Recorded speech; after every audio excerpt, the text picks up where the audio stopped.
இயேசு நாமத்தில் வாழ்த்துக்கள். பிலிப்பியர் 4ஆம் அதிகாரம் 11ஆவது வசனம். என் குறைச்சலினால் நான் இப்படி சொல்லுகிறதில்லை, ஏனெனில் நான் எந்த நிலைமையில் இருந்தாலும் மன ரம்மியமாக இருக்க கற்றுக்கொண்டேன். மன ரம்மியம் என்பது நம்முடைய வாழ்க்கையில் மிகவும் அத்தியாவசியமான ஒன்று, தேவையான ஒன்று. ஒரு சிலர் பார்த்தீர்கள் என்றால் எவ்வளோ பெரிய சாதனைகள் செய்தாலும் அவர்களுக்கு திருப்தி இருக்காது. எவ்வளோ பெரிய ஆசீர்வாதங்களை கர்த்தர் அவர்களுக்கு கொடுத்துருந்தாலும் அந்த காரியங்களில் அவர்களுக்கு ஒரு சமாதானம் இருக்காது.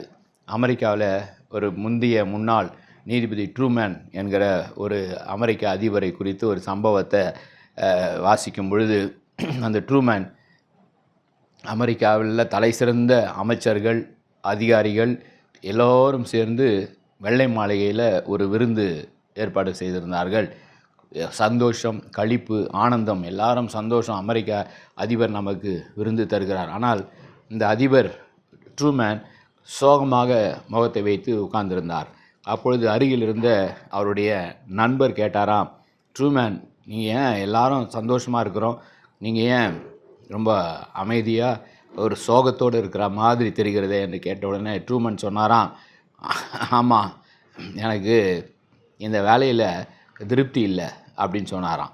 உடனே அவர் கேட்டாராம், உலகத்திலே மிக சிறந்த பெரிய பதவி அமெரிக்க ஜனாதிபதி பதவி, the most powerful man in the world அப்படின்னு உலகமே சொல்லுது. இப்பேற்பட்ட பதவியில் நீங்கள் உட்காந்துக்கிட்டு இந்த வேலையில் திருப்தி இல்லைன்னு சொன்னால் இது எவன் அப்படி சொல்கிறீங்கன்னா, அதெல்லாம் சரிதான், ஆனால் அடுத்து ப்ரொமோஷன் இல்லாத ஜாபாக இருக்க, இதை விட அடுத்து வேறு என்ன ப்ரொமோஷன், அடுத்து நான் என்ன பதவிக்கு போகிறதுன்னு தெரியல, ஆனால் தான் நான் கவலையாக இருக்கிறேன்னு சொன்னாராம். எப்படி இருக்குது பாருங்கள், அச்சீவ்மெண்ட்டு இதை விட ஒரு பெரிய அச்சீவ்மெண்ட்டே இல்லை. அமெரிக்காவின் ஜனாதிபதியாக ஆகிவிட்டாரு. ஆனாலும் ட்ரூமேனுக்கு மனதில் திருப்தி இல்லை, அந்த சந்தோஷம் இல்லை என்று பார்க்குறோம். இப்படி தான் அநேக நம்ம இருக்கிறோம். ஆனால் இங்கே வேதத்தில் பவுல் சொல்லுகிறார் அழகான காரியம், எந்த நிலைமையில் இருந்தாலும் மன ரம்மியமாக இருக்க கற்றுக்கொள்ள வேண்டும். தாழ்ந்திருக்கவும் எனக்கு தெரியும், வாழ்ந்திருக்கவும் எனக்கு தெரியும், எனக்கு பட்டினியாக இருக்க தெரியும், பரிபூர்ணம் அடையும் தெரியும், என்னை பலப்படுத்துகிற கிறிஸ்து என்னோடு இருக்கிறாரு, நான் மனரம்மியமாக இருப்பேன்.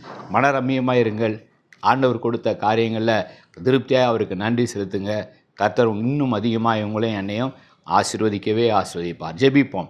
அன்பின் பரலோக பிதாவே, மன ரம்மியத்தோடு வாழ்க்கை நடத்த ஒவ்வொரு நாளும் நீர் கொடுத்த நன்மைகளுக்கு, நீர் கொடுத்த ஆசீர்வாதங்களுக்காக உம்மை சோத்தரிக்க, துதிக்க, அப்படிப்பட்ட மனப்பான்மை எங்களுக்கு தாங்க ஆண்டவரே. இன்னும் அதிகமாய் மன ரம்மியத்தோடு வாழ, இன்னும் மன ரம்மியத்தோடு காரியங்களை செய்ய கற்றுத்தாங்க. இயேசுவின் ஜெபம் நல்ல பிதாவே, ஆமேன். God bless you.